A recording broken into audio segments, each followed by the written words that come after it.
E in Veneto continua anche la conta dei danni provocati dal maltempo, ma c'è soddisfazione da parte dei sindaci per l'arrivo degli aiuti, i 300 milioni di euro stanziati ieri dal governo. Alberto Duval.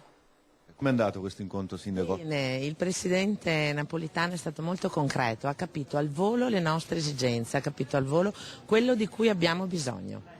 Soddisfazione per le parole del Capo dello Stato e per la vicinanza dimostrata alla popolazione del Veneto. I sindaci delle zone colpite lasciano la prefettura di Padova dopo l'atteso incontro con il Presidente della Repubblica Giorgio Napolitano, che ha assicurato il massimo appoggio affinché gli stanziamenti previsti dal governo arrivino presto. Porterà nelle sedi opportune e presso i soggetti competenti, quindi siamo fiduciosi del Presidente della Repubblica. Poi mi è piaciuta la definizione che gli ho dato dei sindaci, cioè di donne e di uomini di fatica nelle istituzioni.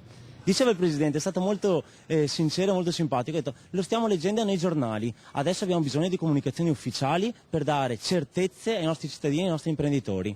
Con il Presidente Napolitano anche il Governatore del Veneto, Luca Zaia, che venerdì sarà nominato commissario straordinario del Governo per l'alluvione. Ha rassicurato che anche lui farà la sua parte rispetto al fatto che noi comunque abbiamo bisogno di aiuto.